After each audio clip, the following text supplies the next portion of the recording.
Hello and welcome back to the Book Marketing Tips and Author Success Podcast. This is Penny Sansevieri and Amy Cornell. And we are talking about smart pricing strategies. We've talked about book pricing a lot.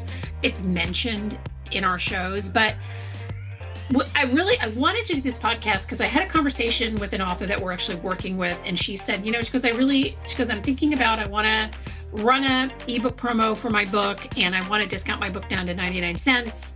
And she and I had a whole conversation, which then led me to email Amy. I'm like, oh, we need to do a show on this. And so that was kind of the genesis. That was the origin story of this. But, what's interesting is that I was reading an article the other day that talked about book pricing and specifically related to like Starbucks, right? So Starbucks convinced us at some point that paying $5 for a single cup of coffee was fine because we are paying for the experience. We aren't necessarily paying for the coffee, even though we are paying for the coffee. But so when you're pricing your book, so the first piece of this is, and I want Amy to speak to the problem with overpricing, which I think is a lot of times where our podcast kind of goes in terms of like authors pricing their book incorrectly to market, which is also part of this particular show.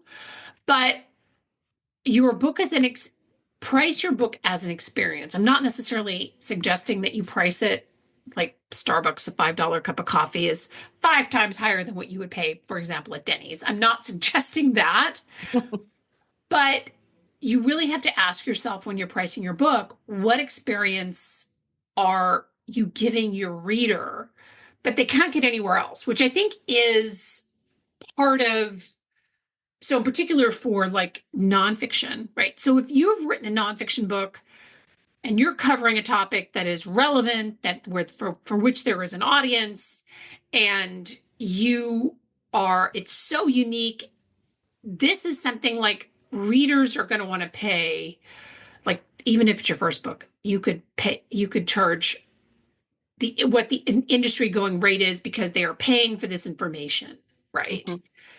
Mm-hmm.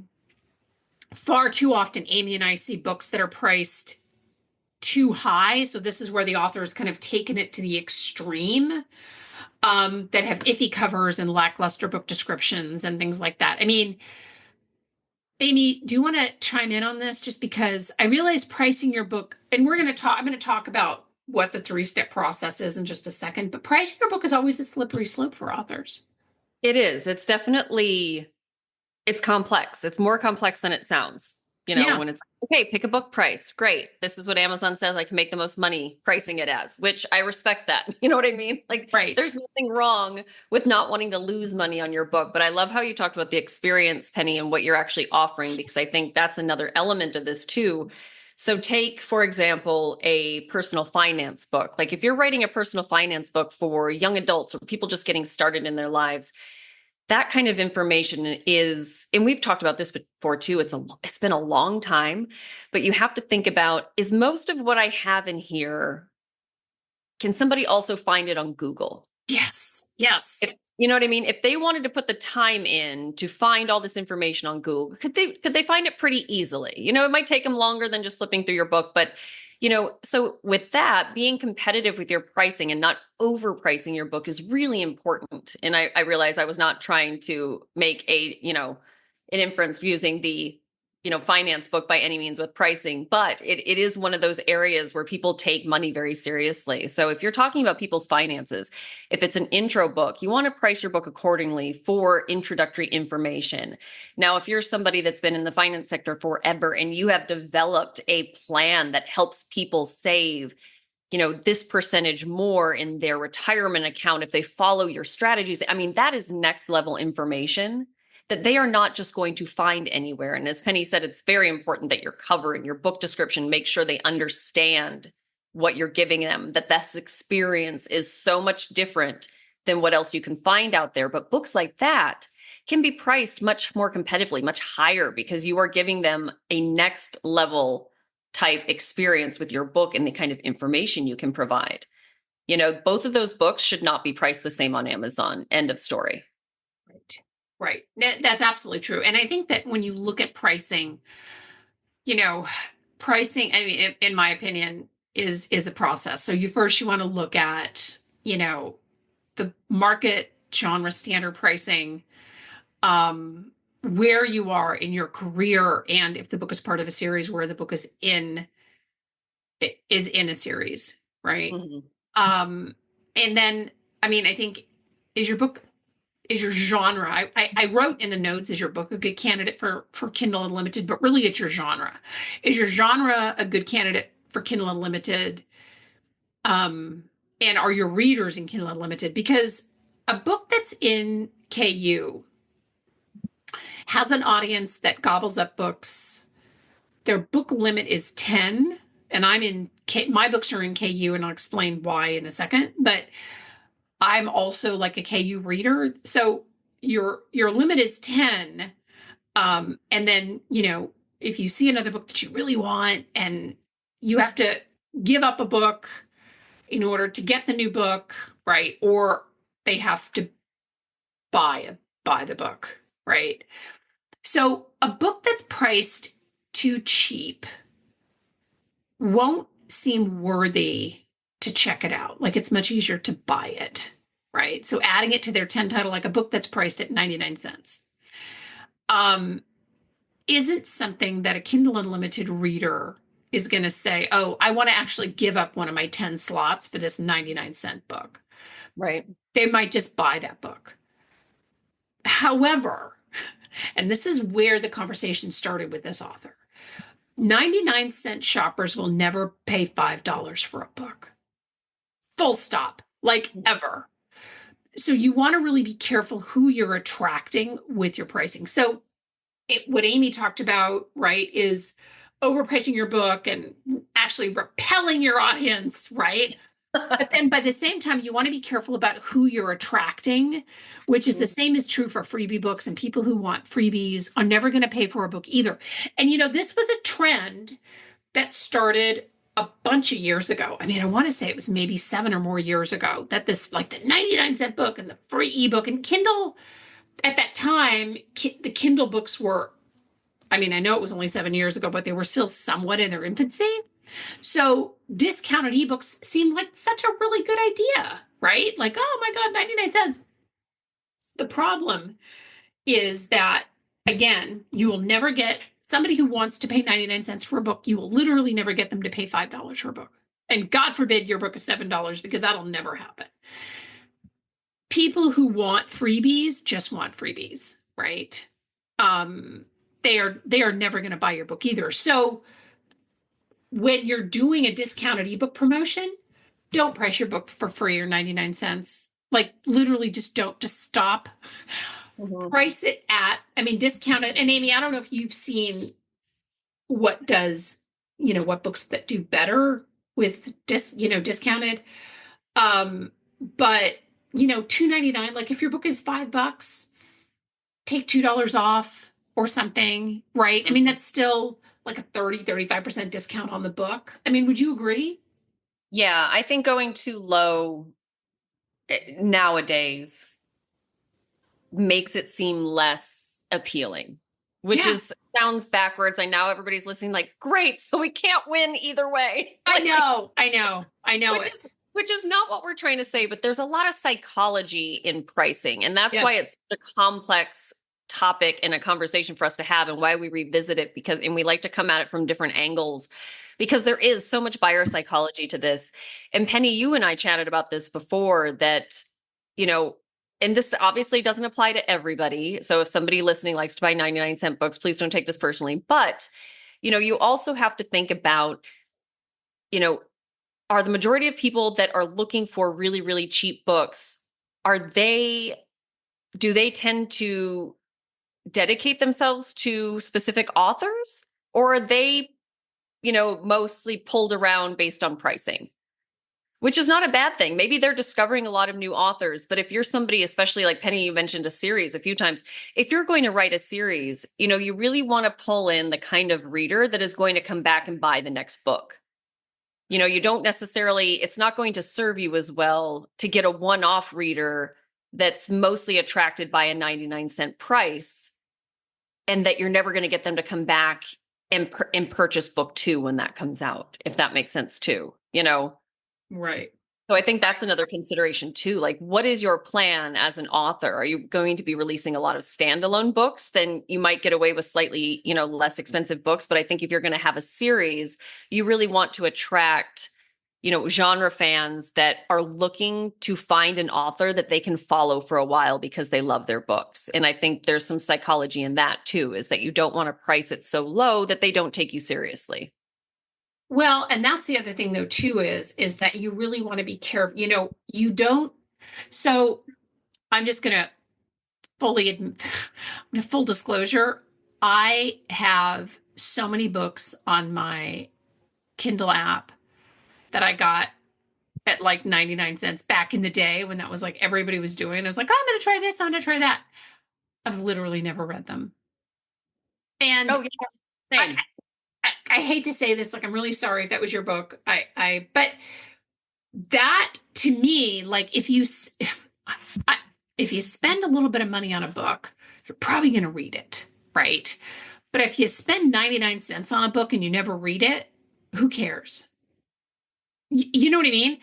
So Yep. what happens with that is you really tend to pull in the non-serious reader. You pull in somebody who's not, you know, your pricing matters in that obviously, you're gonna you want to price to market, right? You don't want to overprice. You don't come at us and say, "Can you market my book? It's $50 for the ebook," because I'm just gonna beat my head Right. against the wall, as will Amy.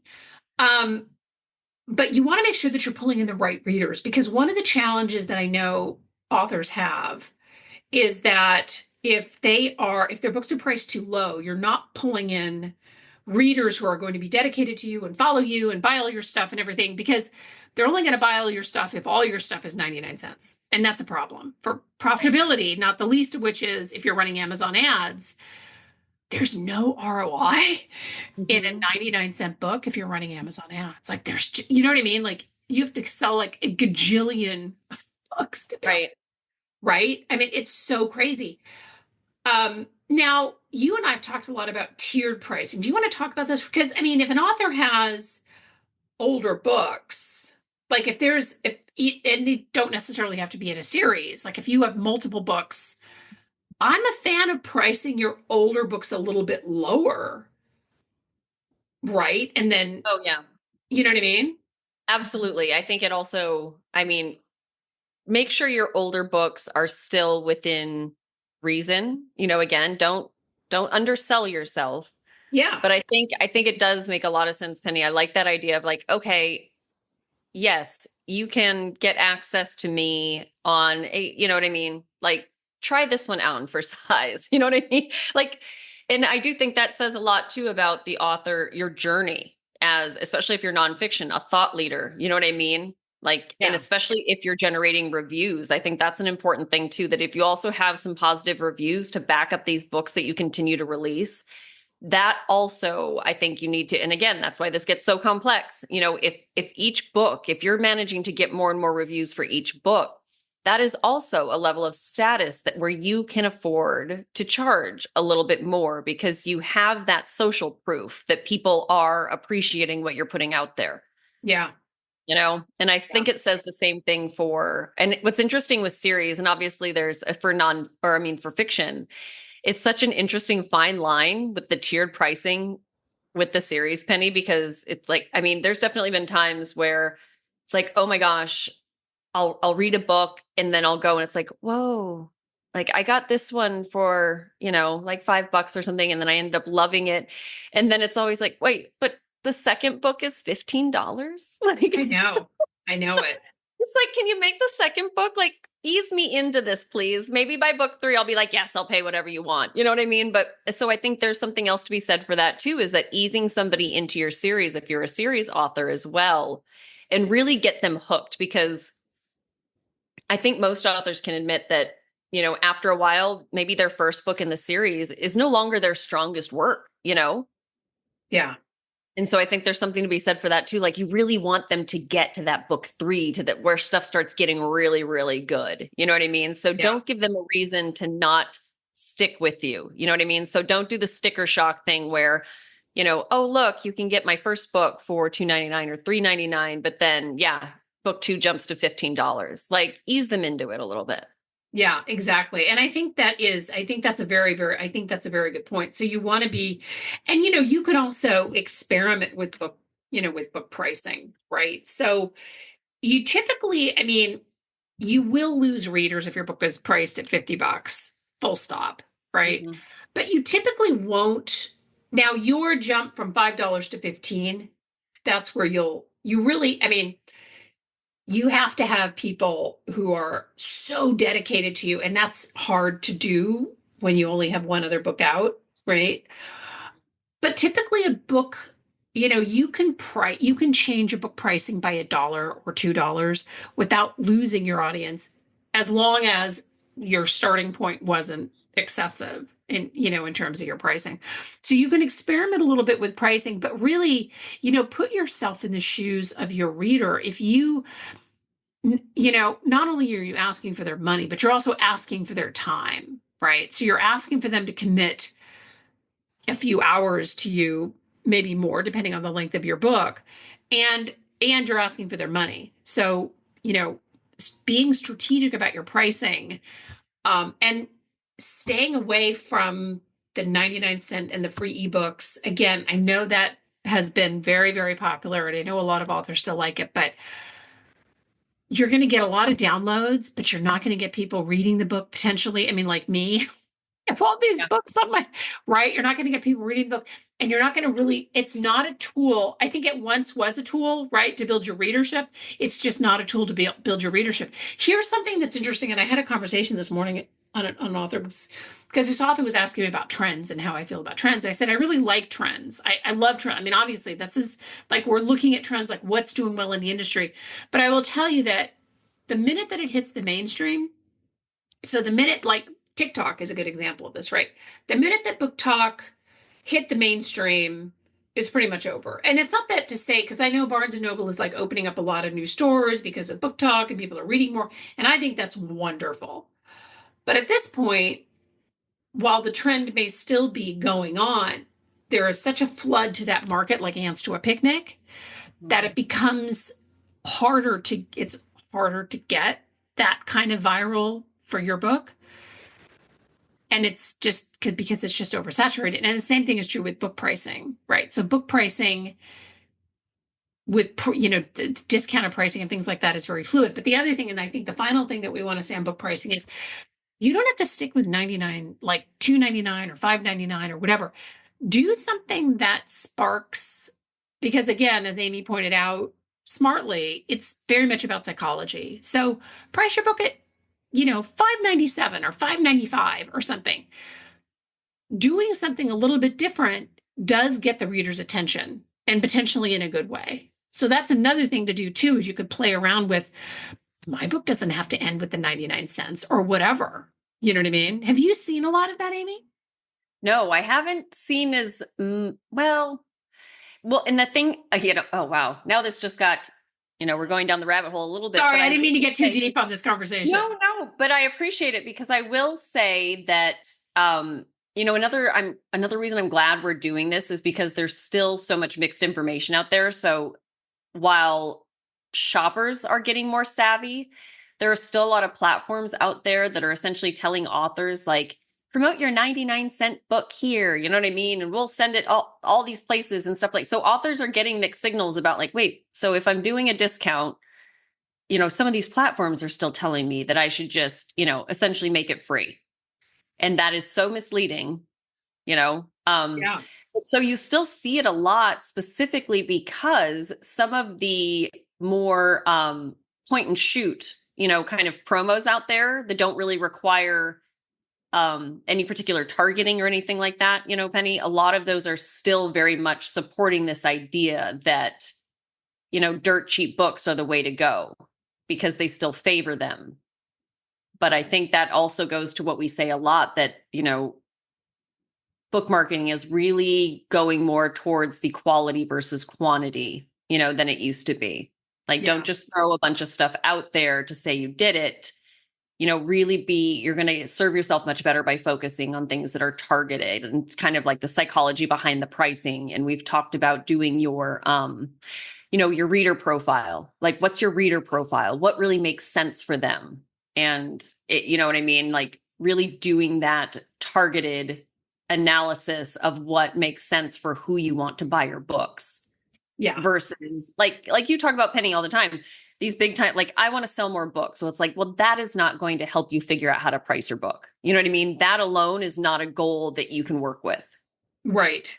Right. Exactly. Exactly. And I think, as you said, doing your due diligence and looking at other books, other similar books, and what they're priced to the genre, and taking a cue from that, because book pricing, especially when it's so competitive, and as we know, can make or break your book. And we've had discussions with publishers on behalf of authors that we've worked with, where we say we really, really, really want to take it, this particular book, but the pricing is prohibitive. Like, it's just not, the pricing was not done smartly. And some publishers, I just, that's their philosophy, is that they're going to price a book. So I think, if you're thinking about working with a publisher, talk to them about book pricing and ask them how is the book, how are you deciding how the book should be priced?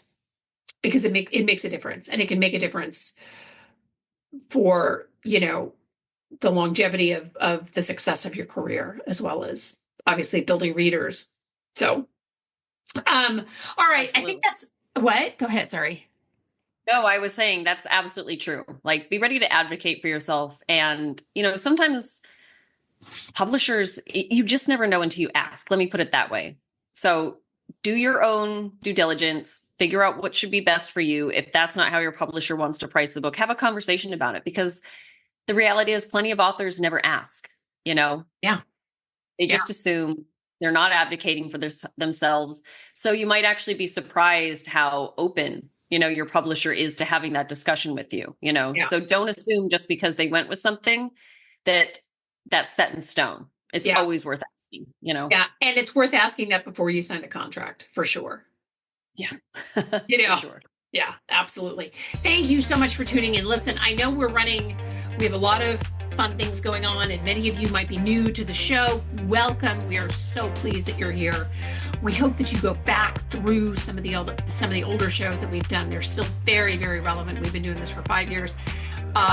Make sure to subscribe to the feed so that you get notified. We do a new show every single week, and share the show with somebody that you think could benefit by it, because we always love to pull in new listeners. We got a really, really great review this morning on the podcast, so we appreciate all of you. Thank you so much for tuning in. We love your show ideas. Send those along to us. We build a lot of shows from emails that we get from our authors, and we'll see you next time. Bye-bye.